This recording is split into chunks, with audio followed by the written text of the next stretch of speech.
Hi, this is Cheryl Gallant, your Conservative Member of Parliament for the warming riding of Renfrew-Nipissing-Pembroke. A number of important developments have occurred since we last met. This is the second week that the House of Commons has been in recess, with the exception of a few committees.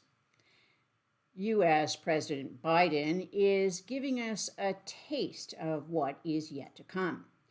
He's planning a tax hike on businesses. Who cares, right? Maybe companies will come to Canada and provide meaningful employment for Canadians. Not so fast. Biden wants all countries to adopt his tax hike. That's right. U.S. President Biden wants to pass a law which would tax foreign companies at a higher rate if their home country does not meet a minimum corporate tax rate. He wouldn't want any competition now, would he? Will Trudeau comply? He already has, by declaring his plans to tax U.S. internet companies. Trudeau has been chanting the U.S. president's campaign slogan, "Build Back Better," since 2019, and when the World Economic Forum hosted its Davos conference. He's taking cues from the same oracle, the U.S. radical, Alexandria Ocasio-Cortez, and her Green New Deal. That plan calls for banning single-family homes. Let's refresh our memories on the utopian goal Trudeau's government is striving for.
Many Ontario residents are all too familiar with the decade of debt during which Dalton McGuinty and Kathleen Wynne drove our province into the ground. Ontario has the highest sub-sovereign debt in the world.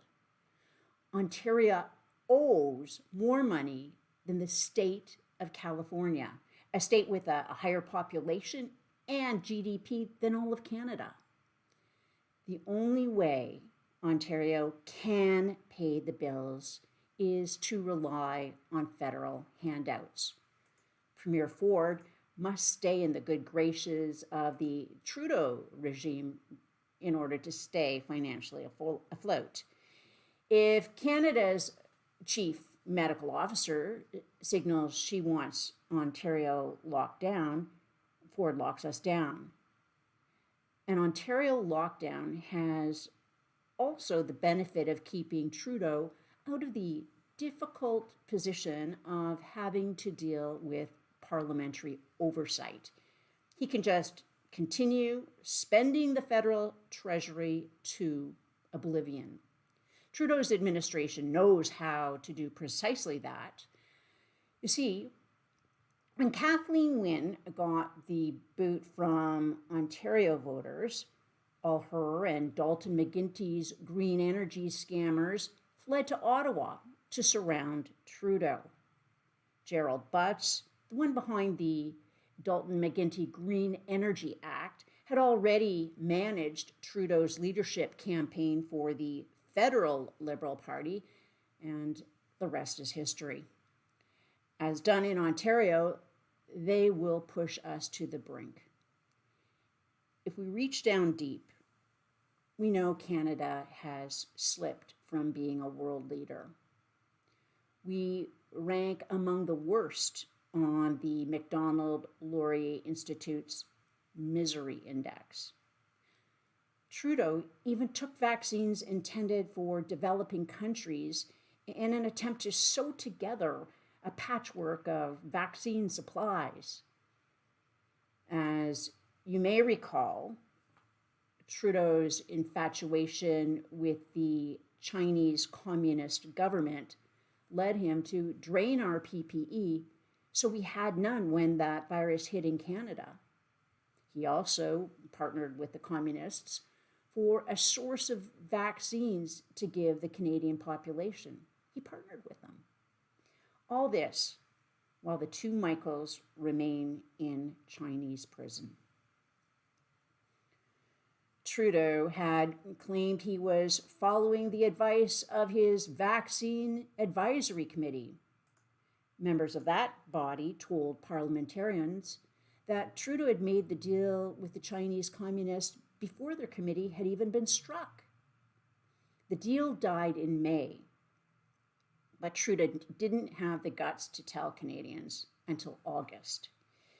It wasn't until the following month he even looked at ordering vaccines from elsewhere.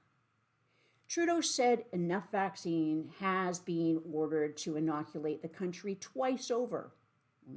Stadiums have been set up to do mass vaccinations. Drive-thrus are ready to go.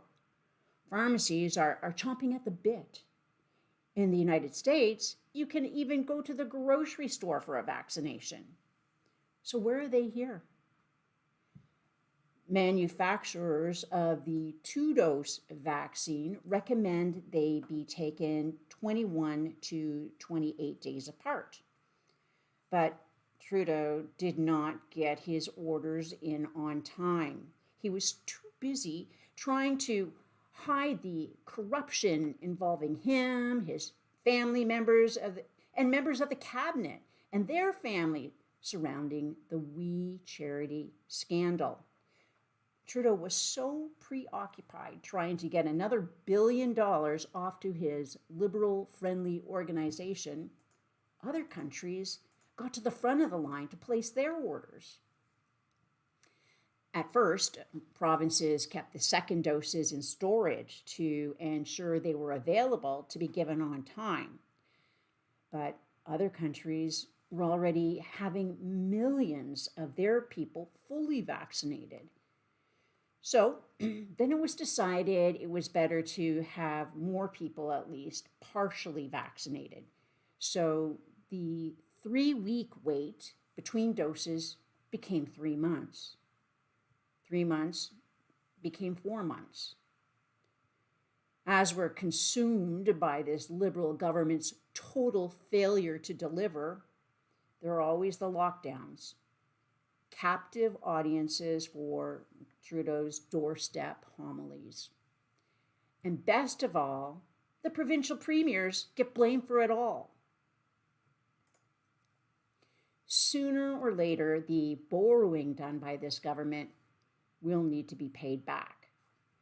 Trudeau and his World Economics Forum board member, finance minister, say it can be paid off from future growth in the economy. Then, why are they looking at unlocking the value in your home to tax it? Since 2017, you've had to indicate on your annual tax return if you had sold your primary residence that year. They claim that a home equity tax will slow the skyrocketing prices in homes. While the capital gains tax has not stopped the stock market from huge gains in value. Yes, the Americans pay capital gains tax on their homes when they're sold, but they're allowed to write off mortgage interest and repairs all along the way. For most people, their homes are their single largest assets. They put money to improve them all along the way. They hope that the sales of their homes can finance their golden years. Now, Trudeau's coming in like a wrecking ball to destroy the wealth Canadians have built in their homes. Or maybe people just won't be able to afford their own homes anymore. The government has proposed a law before Parliament to make accommodations for holding an election during a pandemic. Trudeau is confident that once Canadian voters have their vaccination, they'll be so overjoyed they'll forget about everything that's happened. He'll make up a reason to call an election when the polls show that he'll win a majority government. That way, he won't have to go through the pretense of listening to what others have to say. Now, among other aspects of the bill to change the way we vote is a provision to give the appointed chief electoral officer carte blanche to make any changes he sees necessary for an election to be conducted safely. With no oversight, this means that once an election is called, he can change the rules while the game is in play. If the Liberals win another election, Canada will be even further behind. Trudeau's made it clear that the only way we'll get some of our freedom back is to get vaccinated. His incompetence has choked back the entire country. The UK is making plans for international travel to resume. Trudeau's Build Back Better buddy Biden has states carrying on normal living.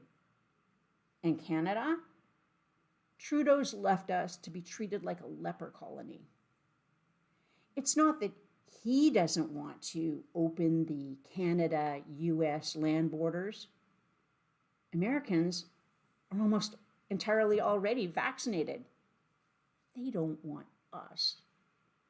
And here we are today. Just being locked down in Ontario isn't good enough for Trudeau. So now he's pushed the Ontario Premier to force people to stay in their homes. How are young new homeowners supposed to find property when everyone is locked down in their homes? When allowed to emerge, are we going to need a passport to go from one zone to the next? Will we ever be able to leave the country without having to spend time in COVID jail upon return?